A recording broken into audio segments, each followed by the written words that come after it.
Okay, so recently, the USA is not down with South Africa. What Sheridan says, a second proposed bill in the United States Senate calls for Washington to review its relationship with South Africa, and it goes further, aiming to sanction ANC leaders and remove the country from the African Growth and Opportunity Act international relations. Let's see what is happening right now. What is America's problem with South Africa again? Let's see. A second proposed bill in the United States Senate calls for Washington to review its relationship with South Africa, and it goes further, aiming to sanction ANC leaders and remove the country from the African Growth and Opportunity Act, AGOA. Now, Republican Senator John Kennedy tabled the legislation earlier this week, saying South Africa's ties with Russia, China and Hamas threatened American interests and national security. I'm now joined by international relations analyst Thembisa Fakude, who is also the Senior Research Fellow and Director of Africa-Asia Dialogue. Good afternoon to you, Thembisa, and thank you so much for your time. Just quickly, if you can, by means of explaining what the significance of the second bill is, and maybe the difference between the first bill and this one. Well, the significance is that there's an emphasis now on, one, sanctioning the ANC officials and also kicking South Africa out of AGOA. So those are now more pronounced positions that the Senate has taken, which places South Africa on a back foot, particularly now that we've got a delegation led by Minister Parkstyle that's trying to negotiate with the American officials on the 30% tariffs.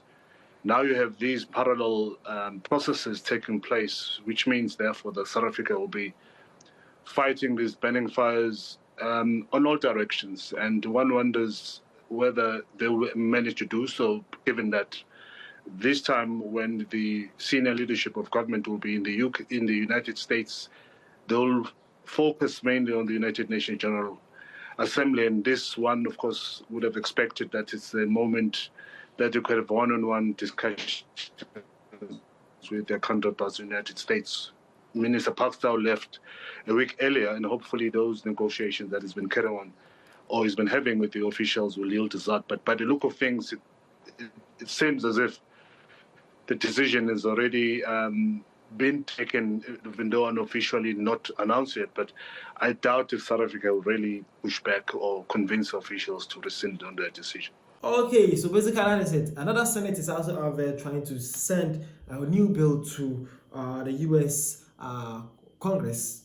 Believes that this time around the bill needs to be signed. That believe that South African leaders should be exit from the AGOA because of, he believed, the relationship with the Chinese and then the Russians is one of the reasons why they are acting like that. Well, what does America really want? Why? Sovereign country cannot make friends with other people because you believe that they are allies. Is that how you treat friends and allies? Why are they feeling so insecure? Well, this and more what is happening in South Africa right now. I hope you guys have learned something here. Well, man says history has a funny way of repeating itself. It's exactly what happens to Zimbabwe in the early 2000s. The same modus operandi. Oh, bro, don't say that. Don't wish that for South Africa.